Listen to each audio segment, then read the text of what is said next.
Hey guys, Godfather of Anxiety here again.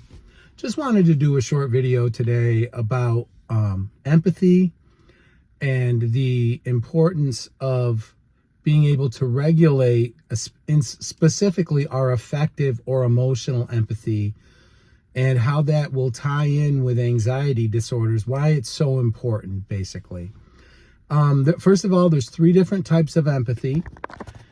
You have cognitive empathy, which is basically the ability to understand things from another person's perspective. And this helps us in, knowing how to talk to people or communicate with people. If we know basically their perspective on a matter, we're able to better communicate. Then there is affective or emotional empathy. And this is the ability to feel what they are feeling. To give you some perspective on this, many of you, I'm sure most of you, have lost loved ones in death. And maybe you also have attended funerals where you didn't even really know the person that well. And it's very possible that you walked into, that memorial service and you felt the weight, the emotional weight of the loved ones who've lost someone, even though you didn't feel it. Even though you didn't know the person well, you still feel that emotional pain, that heaviness. You find yourself having a lump in your throat. And this is, very obvious case of emotional empathy. And, even, if you look, even our dogs, I'm kind of a dog person. We have a parrot as well, but dogs have empathy. You go ahead and you watch your mood and then look at your dog and see what their mood is. Go ahead and get up and exercise. See if your dog doesn't want to exercise. Dogs have a definite affective or emotional empathy. And I think that's why, so many of us, love those animals so much, because they really kind of feel what we're feeling. So, but then the last type of empathy is, the empathy that actually involves taking action. It's called compassionate empathy. So not only are you understanding how the person feels and feeling what the person feels, you're doing what you can. You're taking action to alleviate a problem or some type of pain that they're dealing with, or a situation that they're dealing with. So you're probably asking at this point, why is this anxiety guy talking about empathy, talking so much about it? Well, I've talked about it in my videos, first of all, because of the importance that it has in recovery, especially in recovering relationships that may have been damaged by anxiety. But this is different. What happens, we have to be careful, because so many of us with these mental health, if I can say this word specifically with, if we battle anxiety disorders, we will have a tendency to we all have a tendency to be empaths, which is a good thing, right? It makes us very socially intelligent. It makes it so we can build really good relationships. But when it comes to certain types of anxiety, it can be problematic. And I'm going to give you a for instance, and basically why I made the video. Emotional empathy or affective empathy, feeling what other people feel, is often what will happen when we develop health anxiety. I'm going to give you a scenario. Let's say, a lot of you guys out there have muscle twitching. A lot of you guys watch my channel for the BFS videos, the benign fasciculation syndrome videos. You have muscle twitching. So you get nervous, you start doing some research. Inevitably, it leads you to, excuse me, allergies are terrible. It leads you to these videos on people who are being diagnosed with ALS, an absolutely horrible condition. and you start to feel their pain. You start to feel what they're feeling as their body's wasting away. And a lot of the time, those videos, you know, we know where they end. We know the finality of that illness. And that can so greatly exacerbate your health anxiety, guys. Feeling what other people feel can be so beneficial, right? But for those of us with anxiety conditions, we can take on symptoms. We can take on someone's sadness. It can cause us to be depressed. We have to be careful with our empathy. We have to be able to regulate. We have to be able to regulate our empathy.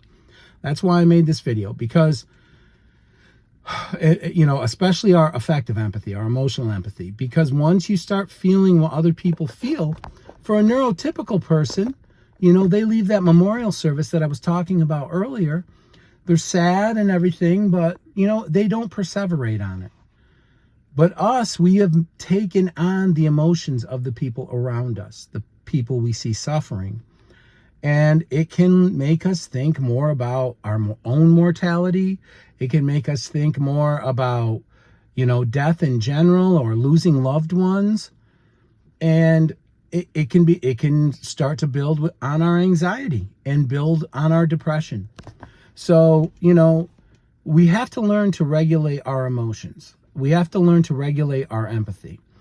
So, you know, basically, as far as doing this, you need to realize, you know, that, you know, as beneficial as it is to put yourself in another person's place, you also have to tap into that intellectual mind that I always talk about. Use your logical mind. That's why we always talk about challenging thoughts, challenge negative thought patterns, whether it's OCD, whether it's anxiety, whether it's catastrophizing, what if thinking. Challenge these thoughts because they're not logical, guys. You know, you may have just walked out of a memorial service and things might be going really well in your life. And as appropriate as it was for you to feel sad in that funeral home, it's not appropriate for you to carry that weight around forever. It's not appropriate for you to take on symptoms of people who are sick. So what you want to do is you feel what you feel when you're engaged, and then you have to, you know, with your logical mind, realize that you are not in that situation. And be grateful. That's another thing that's so important, guys. Be grateful. Be grateful for the little things. It doesn't need to be something huge for you to be grateful for. You know, just waking up in the morning. Or maybe something you thought was going to happen doesn't happen. I look for reasons to be grateful. I always do. I've always been so grateful just to be alive, right? So I always try to look for reasons to be grateful. Now, for those 6 years I was untreated with anxiety and depression, I was not doing that, guys. It was impossible. I was just trying not to, you know, jump off a cliff. So, you know, I understand depending on where you're at in recovery, you know, it can be very challenging to tap into your logical mind. But you do have to learn how to control your emotional empathy. Now, here's the thing, guys. We can't control necessarily when our anxiety is really bad, but we can control what we take into our minds. There might be, this is, you know, I'm almost done with this video, but this is what you can do to regulate your affective empathy. If there's somebody you know who always stirs you up emotionally, a friend or a family member, you might have to limit your association with them while you're struggling with your anxiety. You might realize that, man, if I spend too much time with them, I'm going to start worrying either about my health, or I'm going to start worrying about relationships or death or whatever it might be.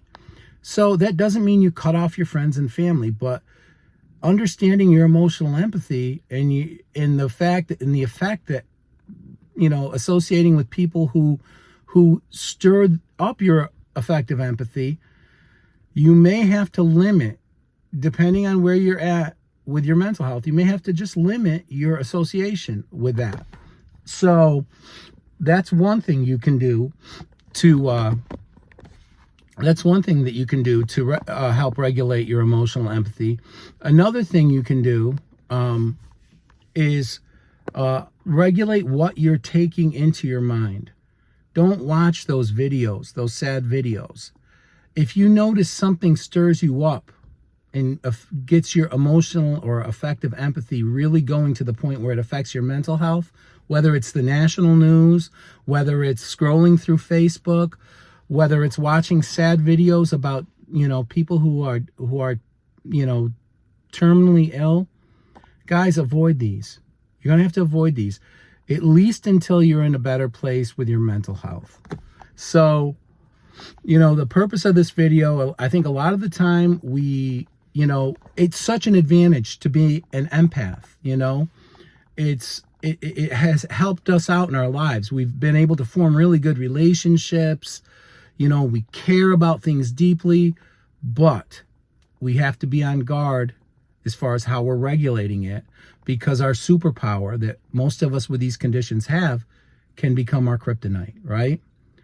And we don't want that to happen. We don't want to take something that we've been blessed with, this ability to empathize, and have it turn around on us and make us take on symptoms and emotional states of other people who are in a negative space.